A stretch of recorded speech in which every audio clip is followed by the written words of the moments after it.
जरा ये video compilation देखिएगा। जोर जबरदस्ती से लोगों को बताना पड़ता है कि हमारी सोच की टांगें हैं, ये अपने पाँव पर खड़ा है। अगर वाकई कोई सच अपने पाँव पर खड़ा है, अपनी टांगों पर वाकई खुद से खड़ा है, तो हर चंद रोज बाद, कुछ अरसे बाद एंडोर्समेंट के इंजेक्शन की इसको जरूरत क्यों पड़ती है? कायनात के होने की भी एक वजह होनी चाहिए, इसे भी खुद ब खुद अपने आप में कायम नहीं हो जाना चाहिए। ऐसा मुमकिन नहीं कि लामतनाही वक्त तक कॉज एंड इफेक्ट चलता रहे। इन्फिनिट रिग्रेस ऑफ कॉजेस मुमकिन नहीं है, क्योंकि हमारा मुशाहदा नहीं है। इंसान के पास ऐसा कोई तजुर्बा तरीका नहीं कि वो मैटर से बाहर निकलकर कुछ एक्सपेरिमेंट करके कोई नतीजा हासिल कर सके। अगर कायनात को एक नेसेसरी बीइंग ने बनाया है, एक नेसेसरी बीइंग होनी चाहिए, तो फिर इस नेसेसरी बीइंग को किसने बनाया? अस्सलाम वालेकुम, मैं हूं कैसर अहमद राजा। उम्मीद है आपकी तबीयत बिल्कुल ठीक होगी। जैसा कि आप जानते हैं कि हमारी एक ईमेल सर्विस है कि जहां पे अगर आप ये समझते हैं कि कोई ऐसा कंटेंट है जो कि हमारे नैरेटिव से हट के है, प्रो सेकुलर है, प्रो एथियस्टिक है एंड सो फोर्थ, तो आप बताएं तो उस पर रिस्पॉन्ड किया जाएगा। ये जो वीडियो फैसल बड़ाइच साहब का, जिसकी कंपाइलेशन अभी आपने देखी, उसके मुख्तलिफ हिस्सों की, इस पे ईमेल्स का तांता बंद किया। कुछ नाम है मैं शेयर कर रहा हूं, but I can not go through the entire list, इतनी ज़्यादा emails I. But the few names I have go as this: Zishan Bhatt Sahab, Afnan Zahid, Hashim Shiraz, Abu Bakr Makhtoom, Fatima Anwar, Umair Amir, Hafiz Sumama Imran, and the list goes on and on and on. Now ये बात तो clear है कि जावेद अख्तर साहब वाली जो debate हुई मुफ्ती इस्माइल साहब के साथ, उसके बाद पाकिस्तान का जो सेकुलर कंटिंजेंट है उसके अंदर एक बहुत ज़्यादा बेचैनी पाई जाती है, और उसकी वजह समझ आती है। आखिरकार क्रिटिकल थिंकिंग, रैशनैलिटी, पता नहीं क्या क्या चीज़ें इस तरह की, उसका एक बहुत बड़ा बुत तराशा गया था जो लोगों के सामने रखा जाता था, और बताया जाता था कि मज़ाहिब के लोग तो बड़े ईगोइस्टिक किस्म के होते हैं, उनमें रैशनैलिटी नहीं होती, आर्गूमेंट्स नहीं दे सकते, लॉजिक से बेबहरा होते हैं एंड सो फॉर। दूसरी तरफ आप ये देखें, जो इल्हाद है ये एक रैशनल प्रेमिस है, वगैरह वगैरह वगैरह, इस तरह की बातें। और उस बुत को ग्लोरीफाई करने के लिए जिन शख्सियात का जिक्र किया जाता था उनमें जावेद अख्तर साहब भी थे। ये तो पाकिस्तान है तो लोग इनके पाँव में बैठ रहे हैं, पता नहीं क्या क्या हो रहा होता था। जब वो बुत लाइव क्रम्बल हुआ, जिसको मिलियंस के हिसाब से लोग देख चुके हैं, तो एक ऑनेस्ट पोजीशन है कि हम रिव्यू करें कि आखिरकार क्या वजह है, why we failed so miserably. ये तो बहुत बड़ी खबर हो गई ना। इससे पहले भी जब भी इल्हाद का कोई डिबेट होती है हम मुसलमानों में से किसी के साथ, तो नतीजा ऐसा ही होता है। This obviously was the main event so far. तो आप अपनी पोजीशन को रिव्यू करें, लेकिन ये तबका ऐसा नहीं है। इस तबके ने उसको अब उसका जो डैमेज हुआ है उसको मिटिगेट करने की कोशिश कर रहे हैं, और फिर हर तरह के बातें, जैसे फैसल बड़ाई साहब की वीडियो की आप देखेंगे भी, अगर आपने देखा हुआ तो आपको आइडिया हो जाएगा कि एनालिसिस सारे के सारे इस हवाले से थे कि खुदा का तसव्वुर क्यों एक तरह का वहमा है, क्यों एक बगैर सबूत के, कोई आंखें बंद करके कोई बस ये अंधा अकीदा है, वगैरह वगैरह। That's the whole summary of it. But there is a problem here, a much deeper problem, और वो ये है कि जब आप खुद को क्यूरियस फेलो कहते हैं, या एक ऑब्जेक्टिव पर्सन कहते हैं, क्रिटिकल थिंकर कहते हैं, तो ऐसा तो नहीं होता कि आप कंप्लीटली ऑब्जेक्टिव हो जाते हैं। आप सिर्फ सिस्टम को स्विच करते हैं, एक सिस्टम से दूसरे सिस्टम में चले जाते हैं। मसला ये है ह्यूमन एरोगेंस का कि जब वो सिस्टम को स्विच करता है तो अपने नए सिस्टम को वो क्वेश्चन नहीं करता, बल्कि उसको by default objective, honest, impartial position समझ के बाकी हर चीज़ पे डाउट करना शुरू कर देता है। फैसल बड़ाइच साहब की ही बात सुनते हैं इस पे, and then let's analyse that. जो शख्स इस ख्याल से जान नहीं छुड़ा पाता कि मैं कौन हूँ, क्या हूँ, कायनात का खेल क्या है, ये चक्कर क्या है सारा, तो लामहला उसके जहन में इस सब कुछ के कायनात के शुरू होने का सवाल भी पैदा होता है। ज्यादातर इसका जवाब उसे अपने घर से, इर्द गिर्द के माहौल से या तालीमी इदारों से मिल जाता है। अब जरूरी नहीं कि ये जवाब जो उसको अपने इर्द गिर्द से मिला है दुरुस्त हो या लाजमी गलत ही हो, मगर इतना जरूर है कि इसे ये इल्म हो जाता है कि उसकी अपनी सोसाइटी इस सवाल के बारे में, उसका अपना ग्रोह इस अजली अब्दी सवाल के बारे में क्या सोचता है और उनका जवाब क्या है। अब अगर ये इंसान एक थिंकिंग बीइंग है, क्यूरियस फेलो है, खोजी है, तो वो दो में से एक काम लाजमी करेगा। पहला ये कि वो अपनी सोसाइटी से, अपने ग्रोह से मिलने वाले जवाब को सारी जिंदगी डिफेंड करने के लिए अपनी तमाम जहनी सलाहियतें लगा देगा, अपनी जहानत खपा देगा। लेकिन अगर वो ऐसा नहीं करता तो दूसरा ऑप्शन उसके पास फिर एक और है। दूसरा ऑप्शन ये है कि वो उस घड़े घड़ाए सोसाइटी के जवाब को जो उसे अपने घर मोहल्ले स्कूल से मिल चुका है, उसे अपनी हिस्से इंसाफ की कसौटी पर परखे, उसका वजन तोले, उसको ट्रायल पर रखे उस जवाब को। ये दूसरा काम हमारे ख्याल में एक जेन्युइन थिंकर, एक ईमानदार खोजी, एक सीरियस क्यूरियस फेलो ही करेगा।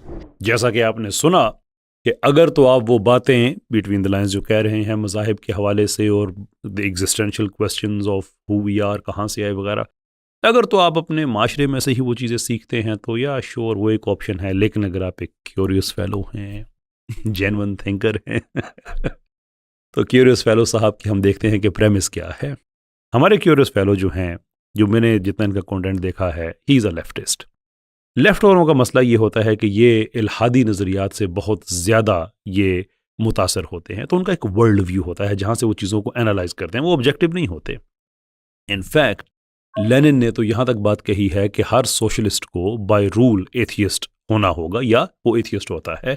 इसके अलावा कार्ल मार्क्स की बात है कि इल्हाद और जो कम्युनिज्म है या सोशलिज्म ये इकट्ठे ही स्टार्ट होते हैं। ये बड़ी इस्टेब्लिश हिस्ट्री है कि ये जहाँ पे भी जाते हैं ये चीज़ों को इल्हाद के अनक से ही देखते हैं। Now this does not mean by any stretch of imagination कि फैसल वड़ाई साहब मुल्हिद हैं या पाकिस्तान में और जो मार्क्सिस्ट हैं वो सारे के सारे एथियस्ट हैं। मैं ये कह रहा हूँ कि आप अगर आग की भट्टी में काम नहीं करते, सिर्फ जाके बैठ जाते हैं, तो वहाँ से जो धुआं वगैरह होता है वो कुछ ना कुछ तो आपके कपड़ों को लगेगा। ये बात मैं आपसे इसलिए शेयर कर रहा हूँ कि जब आपको बताया जाता है कि क्यूरियस फेलोज, मैं आपको बताता हूँ कि ये गलत है, तो उसका मतलब ये नहीं होता कि मेरे पास अटल हकीकत आ गई है। उसका मतलब ये होता है कि मेरे पास अपनी एक ऐनक है, मैं वो लगा के आपको बता रहा हूँ। That does not make you a critical thinker at all.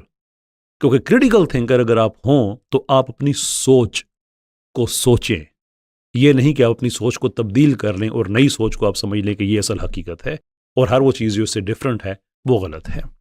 ये तो हो गया लेफ्ट का वर्ल्ड व्यू कि उसमें ऐसा क्यों समझा जाता है, और वो डायलेक्टिकल मटीरियलिज्म और सारी बातें जो आगे चल के मैं थोड़ी सी करूँगा, जिसमें आपको कई नज़र आएंगे कि जो अंडरलाइंग प्रेमिस है वो ऑब्जेक्टिव नहीं है बल्कि वो लेफ्टिस्ट है।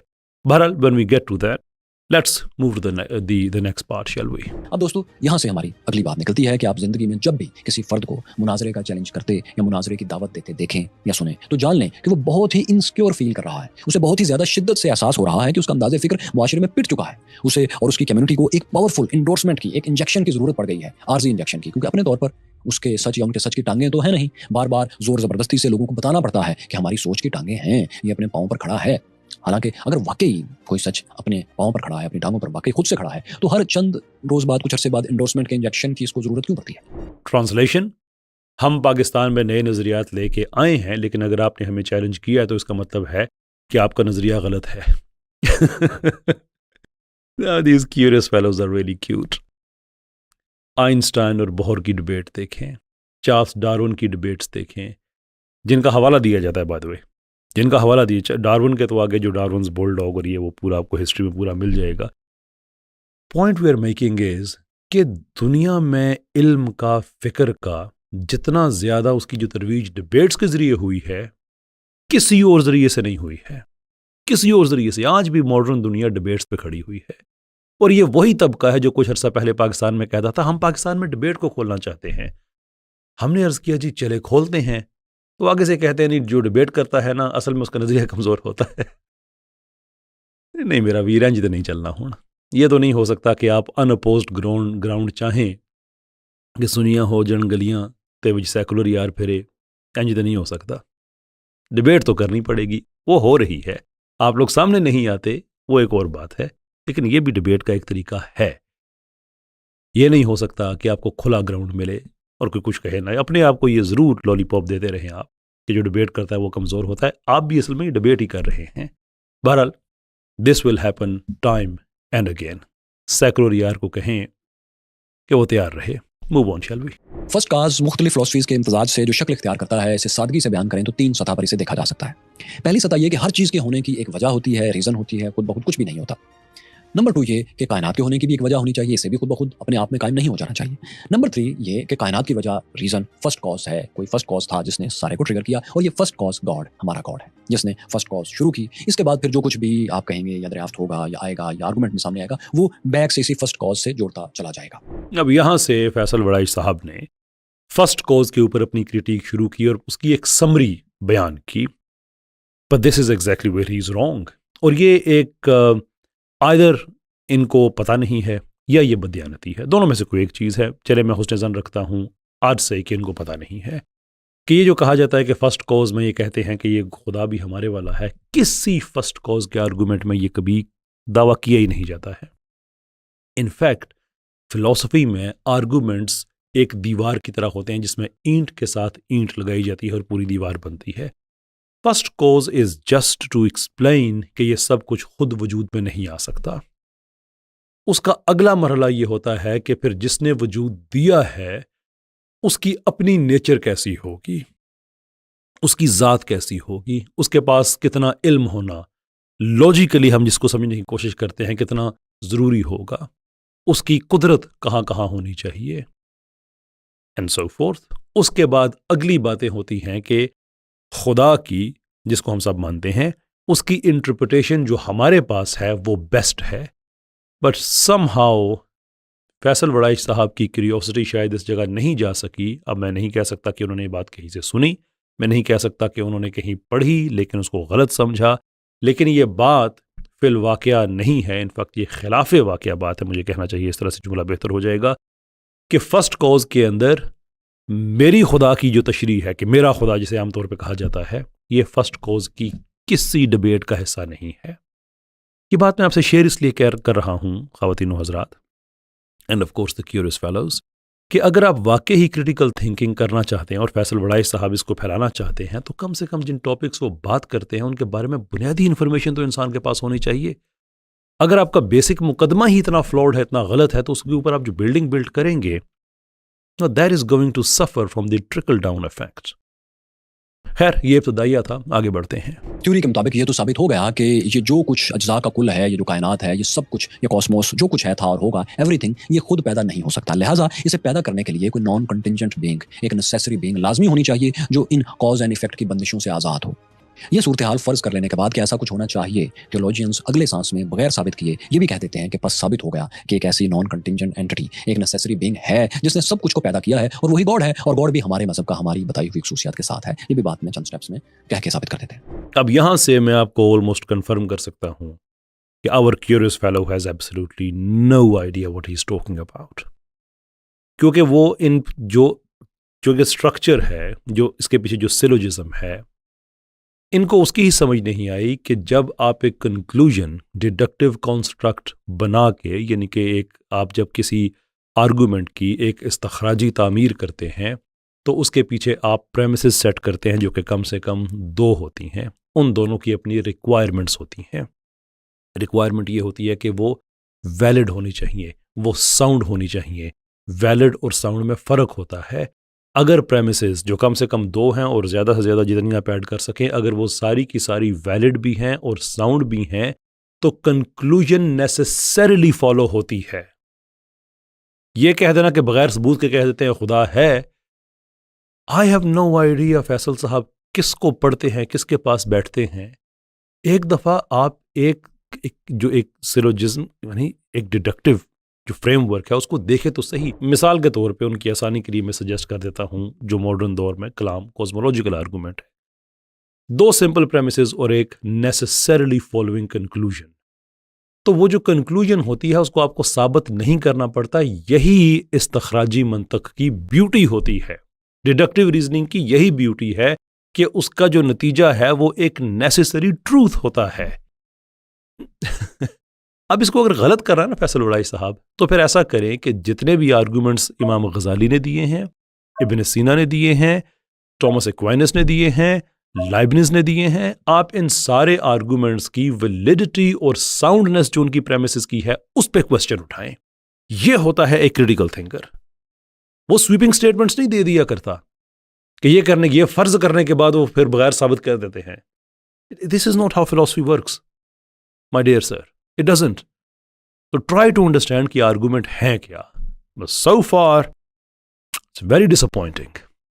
Move on shall we. इस आर्गुमेंट के साथ ही वो एक और आर्गुमेंट भी जोड़ते हैं और इसे मुकम्मल करने की कोशिश करते हैं, और वो है इन्फिनिट रिग्रेस ऑफ कॉसेस। इस फिलॉसफी के मुताबिक ऐसा मुमकिन नहीं कि लामुतनाही वक्त तक कॉज एंड इफेक्ट चलता रहे। इन्फिनिट रिग्रेस ऑफ कॉसेस मुमकिन नहीं है क्योंकि हमारा मुशाहदा नहीं है। ये इसलिए साथ जोड़ी जाती है कि अगर कोई पूछ ले कि अगर कायनात को एक नेसेसरी बीइंग ने बनाया है, एक नेसेसरी बीइंग होनी चाहिए, तो फिर इस नेसेसरी बीइंग को किसने बनाया, तो फिर इसको जिसने बनाया उसे किसने बनाया। इस सवाल का जवाब चूंकि हतमी इसलिए मुमकिन नहीं होगा कि ये सिलसिला फिर कहीं थमेगा नहीं।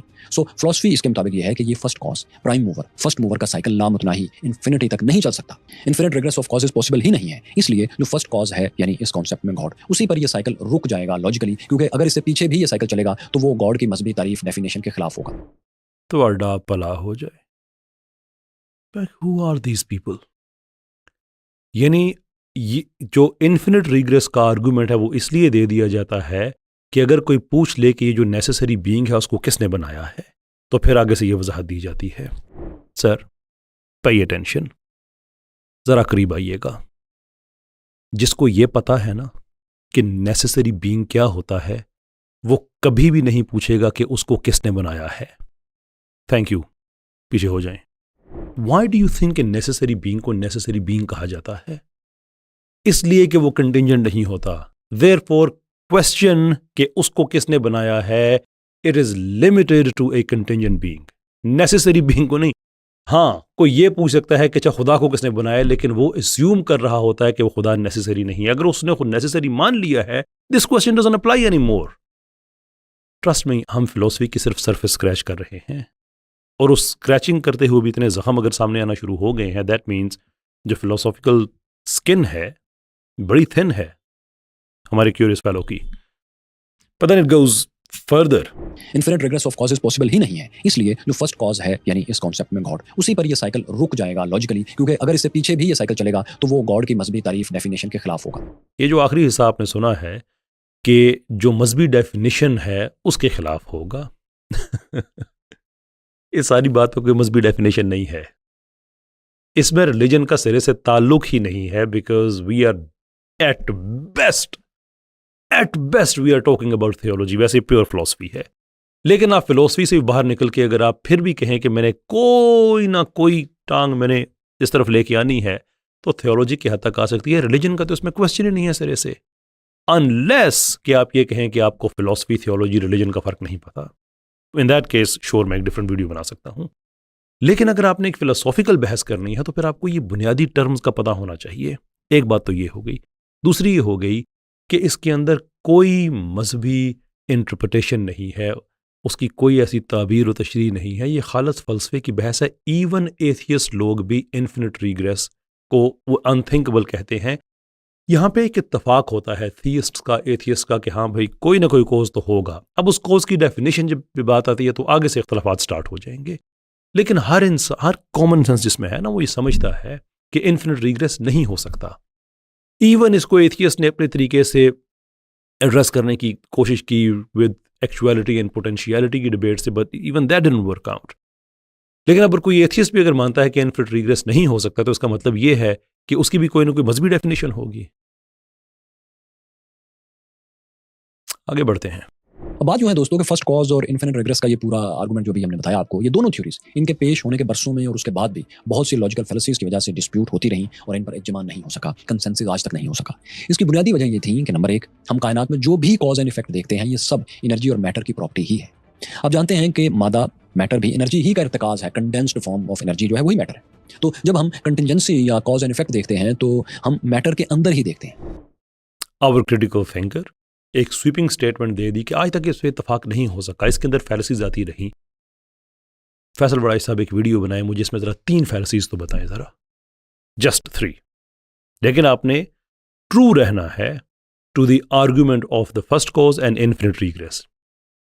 इस हद तक आप मुझे 3 फैलसीज अगर बता दें, मैं ये वाला वीडियो डिलीट कर दूंगा इसे मैं और क्या मैं ऑफर कर सकता हूं। अच्छा, दूसरी बात जो साहब ने आगे उसकी एक्सटेंशन में बताई, मैटर एंड सो फोर्थ, यहाँ पे वो सारा लेफ्टिज्म खुल के सामने आ जाता है, इसलिए कि वो चलता है सारे का सारा डायलेक्टिकल मटीरियलिज्म पे। और जो मटीरियलिस्ट लोग हैं उनके ख्याल में इस दुनिया में सिर्फ मैटर ही एग्जिस्ट करता है। सो इट्स आइदर एटम्स और वॉइड, कि जो चीज़ भी है उसकी कोई ना कोई मटीरियल प्रॉपर्टीज़ होंगी, अदरवाइज वो चीज़ एग्जिस्ट नहीं कर सकती। इंतहाई थका हुआ लग़्व किस्म का ये फार्मूला है। इस पे हमारा ये जो हमारा द प्लेमिसिस्ट ट्रेनिंग कोर्स है उसके अंदर पूरा चैप्टर मैंने डेडिकेट किया है। If you are interested in that तो आप उसको देख सकते हैं। लुक, अगर हर चीज़ मैटर ही हो ना दुनिया में, क्योंकि ये मैं इसलिए कह रहा हूँ कि ये जो आर्गूमेंट है इनका, ये सिर्फ उस वक्त ठीक साबित हो सकता है, मुझे कहना चाहिए, जब आप ये कहें कि ये वर्ल्ड व्यू बिल्कुल ठीक है कि पूरे का पूरा जहां, ये जितना भी जो फिनोमेना एग्जिस्ट करता है, ये सारे का सारा जो है ये मैटर तक रिड्यूस्ड है और मैटर के बियॉन्ड कोई चीज़ नहीं है। अगर ये बात दुरुस्त साबित हो जाती है तो इनकी और बहुत सी बातें दुरुस्त साबित हो जाएंगी। लेकिन अगर ये फंडामेंटल प्रेमिसेस ही गलत साबित हो जाती है, देन नथिंग एल्स वर्क्स। सारा आर्गूमेंट गलत हो जाता है। So here are the questions.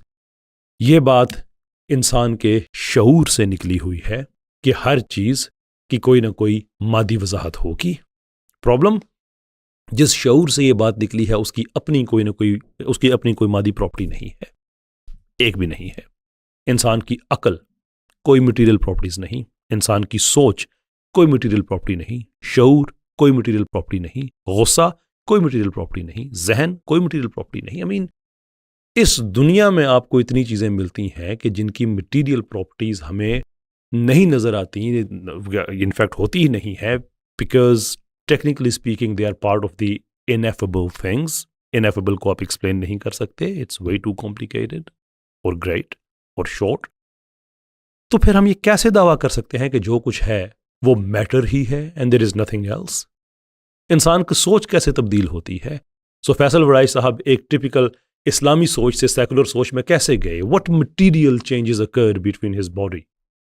कोई जेनेटिक चेंज हो गया था, इनके न्यूरॉन्स इस तरह से चेंज हो गए थे, इंटरप्रिटेशन कैसे की जाती है?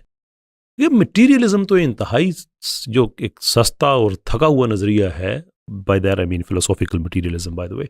जो साइंटिफिक मटीरियलिज्म है वो एक और चीज़ है, वो हम कदर करते हैं उसकी कि साइंस अपने आप को मादे के जहाँ तक रिड्यूस करती है उसके बियॉन्ड नहीं जाती है। It's a good position to be held.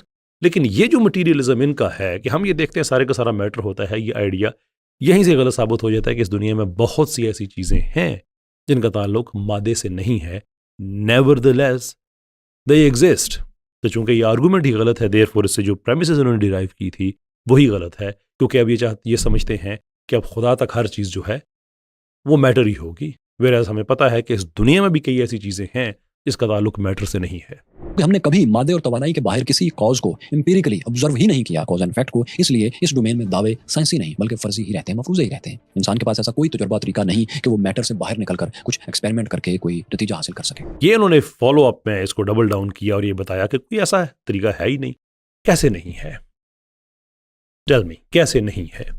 तो मिसाल के तौर पे there is a thing called placebo effect, कि आप किसी मरीज़ को, बहुत सा होता है, डॉक्टर होते हैं कि वो कोई वाटर बेस्ड इंजेक्शन लगा देते हैं, कुछ भी कर देते हैं, मरीज़ उससे बेहतर होना शुरू हो जाता है ना। साइकोलॉजिस्ट के यहाँ ये बहुत बड़ा प्रॉब्लम है, आम लोगों के यहाँ ये बड़ा जो है ये एक मज़े की बात होगी, राइट? एक आदमी है, वो बंदे डॉक्टर के पास गया, डॉक्टर उसने कहा मैं बड़ा बीमार हूँ, डॉक्टर ने एग्जामिन किया, वो बीमार नहीं था, उसने इंसिस्ट किया कि नहीं मुझे कोई ना कोई इंजेक्शन लगाएं, मुझे ड्रिप लगाएं, ये करें वो करें। डॉक्टर ने आखिरकार जान छुड़ाने के लिए उसको इंजेक्शन लगा दिया और बंदा ठीक हो गया। वाई? उसकी जो समझ है वो एक इममटीरियल चीज़ है, उसका जिस्म एक मटीरियल चीज़ है। उसके ये समझ लेने से कि मैं ठीक हो रहा हूं, उसका मटीरियल जिस्म कैसे ठीक होना शुरू हो गया? It's Keck of a question for neuroscientist, for psychologist, for psychiatrist. How does that work? किसी की अच्छी बात, आप यानी कि आप होम मैच खेल रहे हैं, फुटबॉल आप खेल रहे हैं, आपकी आमतौर पर परफॉर्मेंस अच्छी होती है, unless you are Manchester United nowadays, but आमतौर पे परफॉर्मेंस अच्छी होती है। तो एक क्वेश्चन है कि वो कौन सी ऐसी चीज़ें हैं जिसकी वजह से आपकी स्किल बढ़ जाती है? आपका कोई नहीं भाई, स्किल नहीं बढ़ती है, आपका टैलेंट नहीं बढ़ता है, but there is something which is immaterial. आपकी कनेक्टिविटी उस होम ग्राउंड से होती है, एक्सपेक्टेशंस होती हैं क्राउड के साथ, क्राउड की आपके साथ, एक ऑनर की बात होती है, गैरत की बात होती है, जिसकी वजह से you go to the extra mile and you usually perform better. इसको क्या हम प्योर मटीरियलिस्टिक फ्रेमवर्क के अंदर समझ सकते हैं? बिल्कुल भी नहीं समझ सकते। Then there is a hard question of conscience, we still don't know. And then there is a problem of emergence, कि अगर हर चीज़ मैटर की ही हो, so there is a thought experiment in philosophy कि आप एक आदमी है, एक इंसान है, उसके जीनोम को आप रिकंस्ट्रक्ट करते हैं, पूरा उसका जितना भी जेनेटिक कोड है एग्जैक्टली आप उसको ऐसे ही ले लेते हैं, फिर आप हड्डियां जोड़ते हैं एंड यू मेक श्योर कि डीएनए वगैरह हड्डियों के अंदर बिल्कुल ऐसा ही है जैसे एक जिंदा इंसान की होता है। फिर उन हड्डियों के ऊपर आप फ्लैश अप्लाई करते हैं। तो एक इंसान है, जिंदा इंसान है, वो लेटा हुआ है, दूसरे आपने यहाँ पे ये आपने किया है कि एक उसका जीनोमिक स्ट्रक्चर आपने उसका दोबारा से रिस्ट्रक्चर किया, हड्डियाँ अप्लाई की, फ्लैश अप्लाई किया। सो द क्वेश्चन इज क्या दोनों में से क्या वो दोनों जिंदा हो जाएंगे, या उनमें से एक जिंदा होगा दूसरे को मुर्दा ही कहा जाएगा? And if the answer is कि एक मुर्दा ही रहेगा, इट मीन्स के नथिंग इमर्ज्ड। वो जो इमर्जेंस है ना, वो नॉन मटीरियल है। फैसल साहब, there is absolutely nothing wrong with actually reading about the stuff you are talking about. इस तरह से बच्चों को मिसलीड ना करें। इस तरह से बच्चों को मिसलीड ना करें कि आपने मटीरियलिज्म जैसे फ्लॉड और एक for all practical purposes defunct ideas, उनको आपने ठीक समझ के आपने पूरा जो थियोलॉजी और रिलीजन का केस है उसको आपने डिबंक करने की कोशिश की। आप मटीरियलिज्म को साबित करें, कभी डिबेट करें, लेकिन शायद उससे लोगों का नजरिया गलत साबित हो जाता है ना वो तो हम नहीं करेंगे। चले आगे बढ़ते हैं। दूसरी बात जिसे थियोलॉजियंस, मजहबी स्कॉलर्स फर्स्ट कॉज के साथ जोड़ते हैं, मुफ्ती साहब ने भी इसी को बुनियाद बनाया, वो ये कि इन्फिनिट रेग्रेस ऑफ कॉजेज इम्पॉसिबल है। उन्होंने कहा कि आप इन्फिनिटी प्रैक्टिकली, जावेद अख्तर साहब, साबित करें, प्रैक्टिकली इन्फिनिटी को साबित करें, ना कि थ्योरेटिकली या कॉन्सेप्चुअली। अगर आप फर्स्ट कॉज को मुस्तरद करना चाहते हैं, उसको रिजेक्ट करना चाहते हैं, तो प्रैक्टिकली साबित करें कि इन्फिनिटी मुमकिन है, मैथ में नहीं, प्रैक्टिकली। अब दोस्तों ये बात दुरुस्त है कि इन्फिनिटी, लामुतनाहियत को कोई भी प्रैक्टिकली नहीं दिखा सकता, बस तसव्वुराती तौर पर समझा सकता है। सो this is his third attempt. दोनों चीज़ों को उन्होंने इकट्ठा किया और एतराज़ किया मुफ्ती इस्माइल साहब पे कि उन्होंने क्यों कहा प्रैक्टिकली दिखाएं। वो सिंपल रीज़न है, इसलिए कि जावेद अख्तर साहब एक नॉलेज क्लेम कर रहे थे कि खुदा नहीं है, वो खुदा नहीं है तो फिर आपको दिखाना पड़ेगा। Here is the problem, because there is a form of ontological atheism and there is a form of epistemological atheism, जिनकी अपनी अपनी वेरिएशंस हैं। I am very sure Javed Akhtar साहब को इसका मतलब नहीं पता।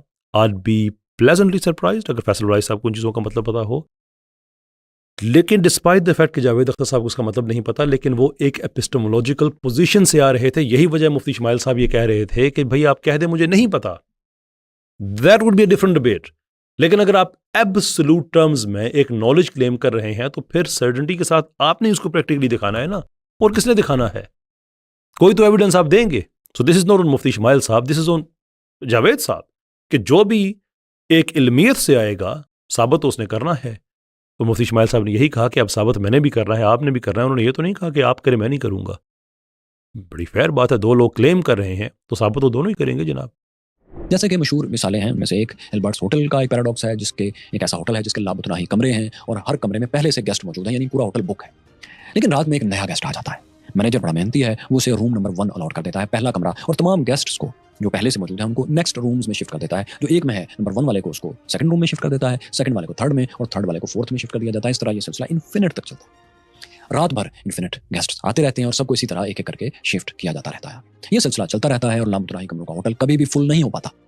डेविड हिल्बर्ट दरअसल इस पैराडॉक्स से दिखाना चाहता है कि इन्फिनिटी मैथमेटिक्स में तो किसी तरह कोहेरेंसी उसकी है, कोहेरेंट है, मैथ में मुमकिन दिखाई दे सकता है, मगर हमारी फिजिकल वर्ल्ड में, ईंट पत्थर की दुनिया में ये मिसाल काबिल अमल नहीं है कि एक ऐसा होटल हो और फिर उसमें लामुतनाही बसों में लामुतनाही गेस्ट आते रहें और वो भी इसमें फिट आते रहें। ऐसा मुमकिन नहीं। नाउ अपनी बात को बेहतर करने के लिए उन्होंने 2 एग्जांपल्स दी, उनमें से एक भी आपने सुनी, दूसरी भी आप सुनने वाले हैं। वेल द आइडिया इज कि कोई ऐसा होटल एग्जिस्ट नहीं कर सकता। श्योर, बिल्कुल हम भी यही कहते हैं।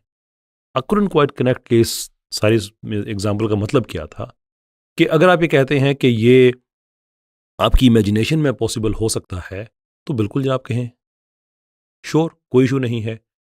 इसके बाद आप ये भी कह सकते हैं कि चूंकि ये मेरी इमेजिनेशन में पॉसिबल है, देयरफॉर मेरी इमेजिनेशन में ये पॉसिबल है कि खुदा नहीं, इसलिए कि अब हमारा जो लुत्फ़ मालूल का सिलसिला है, जो कॉज एंड इफेक्ट का सिलसिला है, ये इन्फिनिटली जा रहा है। तो श्योर कोई आदमी कहता है कि मेरी इमेजिनेशन में खुदा नहीं है, उससे कोई प्रॉब्लम नहीं है। लेकिन जो ये कहता है कि ये रियलिटी है कि खुदा नहीं है, फिर वो इमेजिनेशन वाली एग्जांपल्स नहीं दे सकता। क्योंकि अगर ये हिल्बर्ट्स होटल अगर रियलिटी में पॉसिबल हो सकता तो ये होता, लेकिन रियलिटी में नहीं है, तो इसलिए रियल डिबेट्स में इसकी कोई अहमियत भी नहीं है। चलते हैं इनकी दूसरी एग्जांपल की तरफ। इसके मुकाबले में एक जीनो पैराडॉक्स भी है जो कहता है कि फर्ज करें आपने कुछ फासला तय करना है। मिसाल के तौर पर 10 मीटर का फासला है, वो आपने तय करना है, लेकिन जितना भी फासला आप तय करेंगे पहले उसका हाफ, उसका आधा तय करना होगा।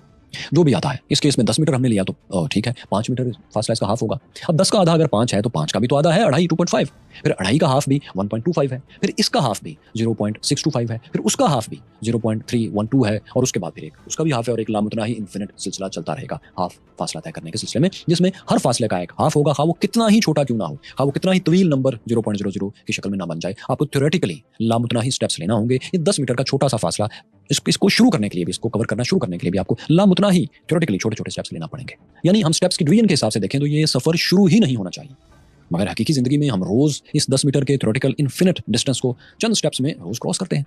Now irrespective of the fact कि Zeno's paradox is no longer a paradox, इसको सॉल्व कर लिया गया because Zeno actually made a mistake कि वो उन्होंने टाइम कैलकुलेट नहीं किया, उसके अंदर सिर्फ डिस्टेंस को कैलकुलेट किया।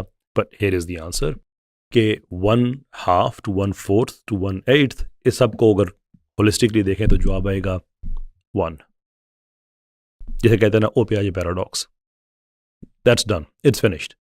लेकिन यहाँ पे प्रॉब्लम उससे ज़्यादा बड़ा है, क्योंकि फैसल बड़ाई साहब शायद कम क्यूरियस रहे ये आर्गूमेंट को सोचने के हवाले से कि ये आर्गूमेंट एक्चुअली उनके अपने खिलाफ जा रहा है, कि अगर वो जो टाइनी स्मॉल इन्फिनिट जो छोटे छोटे छोटे छोटे स्टेप्स बीच में हैं in terms of the distances, उनका पॉइंट और पॉइंट बी है। सो 1 किलोमीटर मिसाल के तौर पे it has a starting point and it has a finishing point. In between आप कह सकते हैं कि due to whatever explanation, maybe mathematical inability, maybe our inability to understand maths at a better level, और may be वाकई वहाँ पे ऐसे छोटे छोटे छोटे छोटे स्टेप्स ऐसे हैं जिसको काउंट नहीं किया जा सकता, it still does not change the fact कि it is connected to something. So अगर हम पॉइंट बी हैं, for example let's take the example of point A and point B, अगर हम पॉइंट बी हैं, बेसिकली 14 बिलियन साल जितने भी हो गए हैं, that takes us to point B.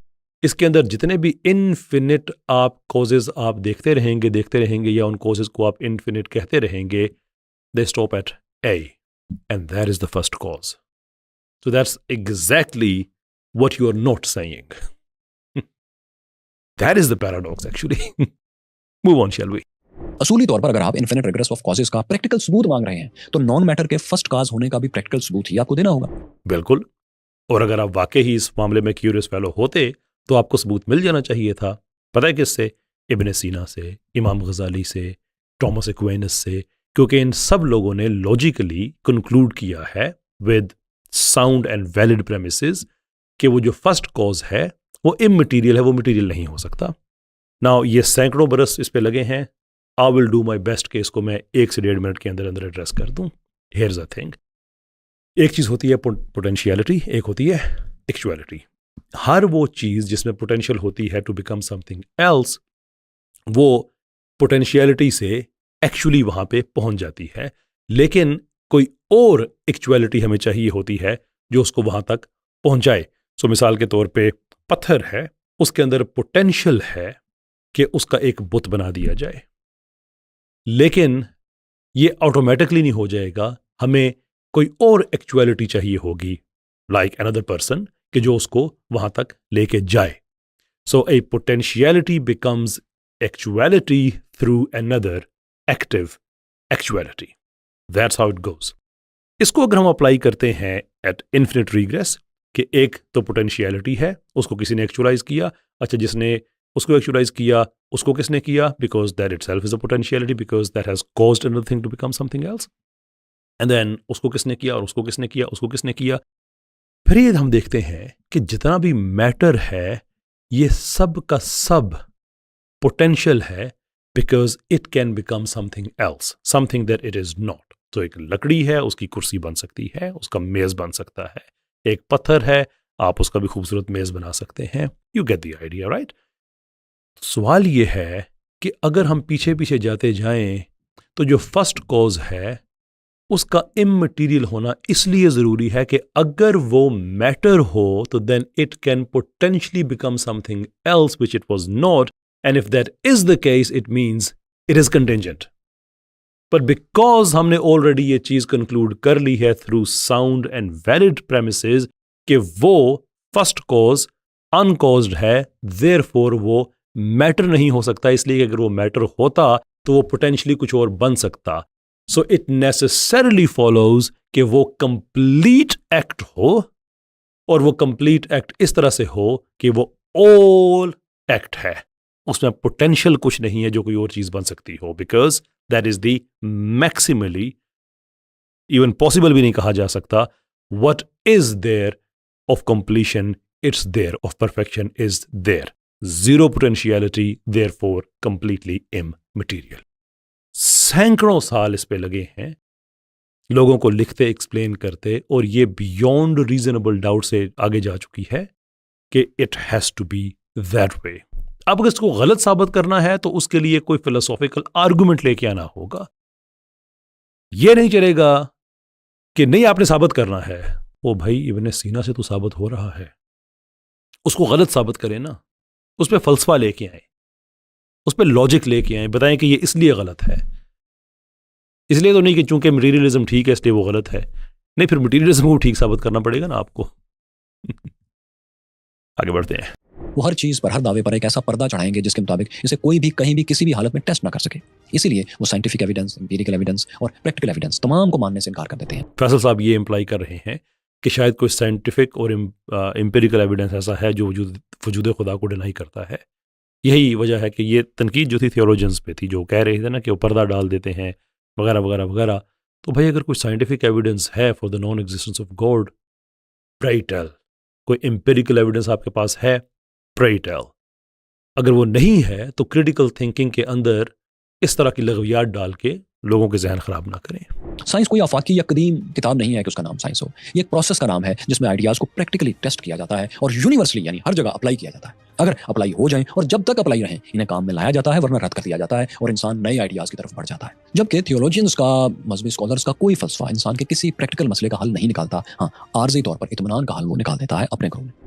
Right, यहाँ पे है साइंटिज्म और उसके बाद जो एतराज़ है वो मजहबी लोगों पे है। ये जो उन्होंने बात कही है that actually is pretty much what scientism is. Now scientism बुनियादी तौर पे साइंस नहीं है, वो एक फ़लसफ़ा है जो ये पॉजिट करता है कि हकीकत वही है जिस पे आप साइंसी तौर पे आप पहुंच सकते हैं। हज़ारों प्रॉब्लम्स हैं। अगेन जो हमने ट्रेनिंग कोर्स डेवलप किया उस पर काफ़ी लंबी तफसील है कि ये बात क्यों गलत है, लेकिन अगर समरी में आपको उसकी बता दूं कि साइंस ने जब खुद को महदूद किया है फिनोमेना तक, मटीरियल जहाँ तक, तो फिर वो कैसे क्लेम कर सकती है कि हर चीज़ के ऊपर ही मेरा इख्तियार है, हर चीज़ के ऊपर मेरा है? ये तो हो ही नहीं सकता। यही वजह है कि जो वेरिफिकेशनिस्ट मूवमेंट है वो बुरी तरह से क्रैश हुई वेस्ट में, और जो पोस्ट मॉडर्निज्म आया था वो इसी के खिलाफ आया था 1960s में। यानी कि इवन वेस्ट भी इस बात से 60s में आगे बढ़ चुका है, लेकिन हमारे क्यूरियस फेलोज अभी I think they are like it's almost like 70 years just didn't happen to them. That's rather curious position to be in.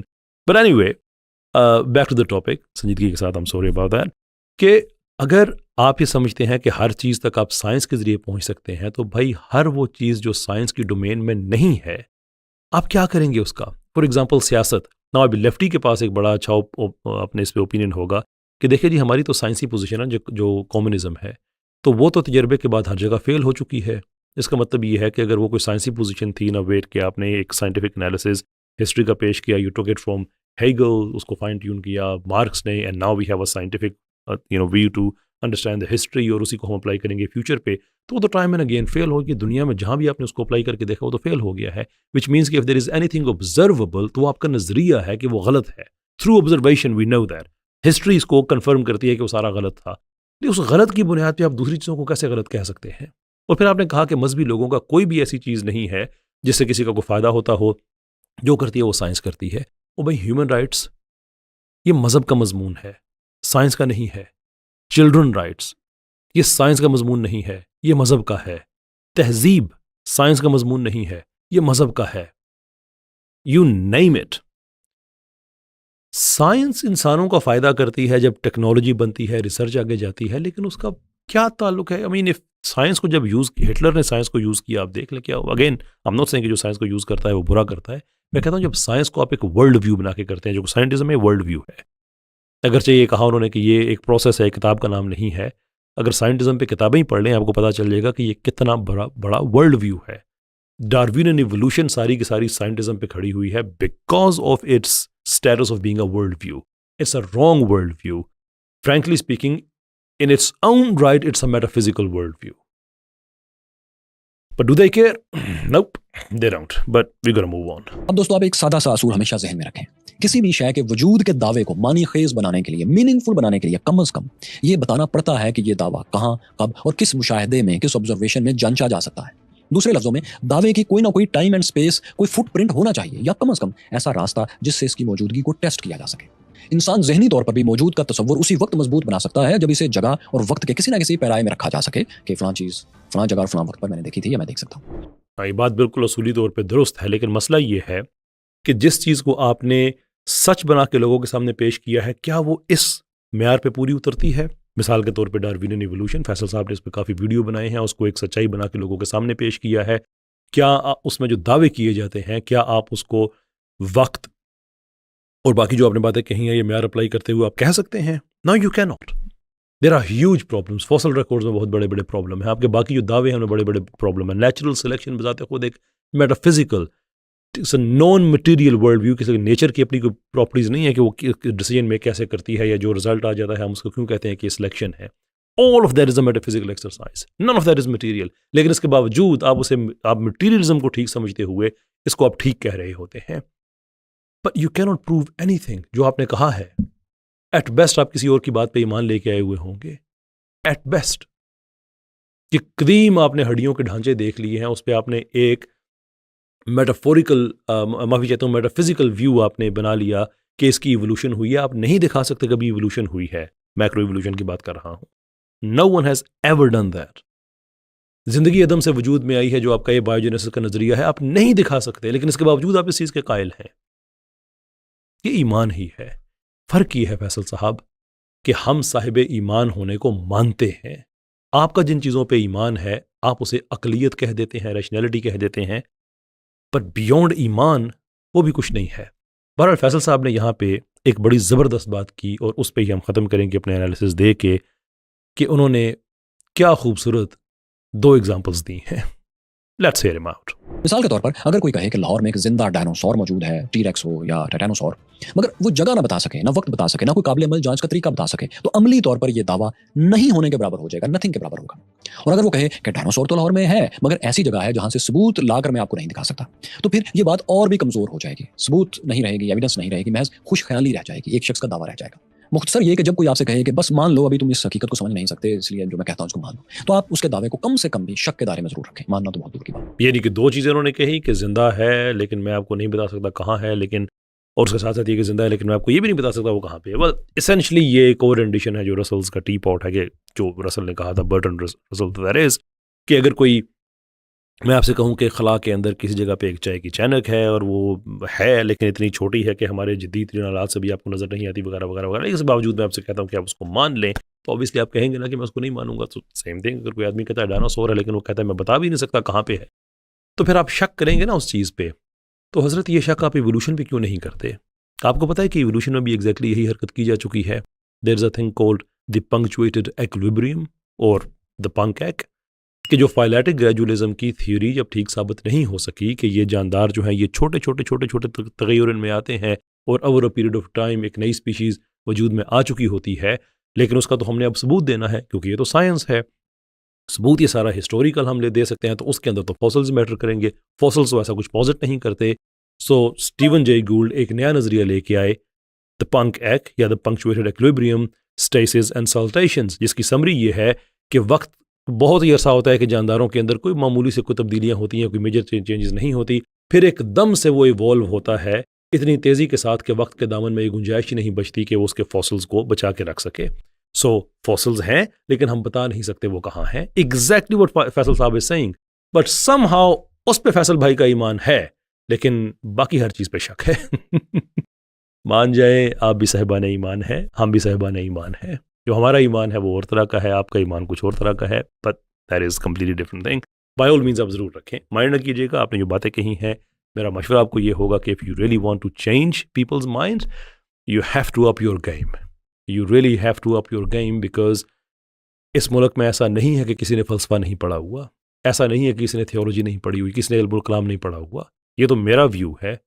Faisal साहब, बड़ा मुश्किल हो जाएगा आपके लिए जब वो लोग जिन्होंने इसको मदारिस में पढ़ा हुआ है, इल्मुल कलाम पढ़ा है, इस्तक़राई मंतक पढ़ी है, इस्तख़राजी मंतक पढ़ी है, जब वो आपके सामने सवाल लेके आएंगे, it will be very very difficult for you. So there are limitations, और आई अंडरस्टैंड कि हमारे जो देसी हजरात हैं द बिलो द रेडार वो परवाज़ करने की कोशिश करते हैं, but when you cut in to the hostile territories, और I should say cut in to the territories as a hostile person, आप रेडार पे अपेयर हो जाते हैं, and then we have to answer. So let's stop things here. अगली किसी video के साथ इंशाल्लाह दोबारा आपकी खिदमत में हाजिर होते हैं. I think we need to give it rest now. अल्लाह हाफिज़.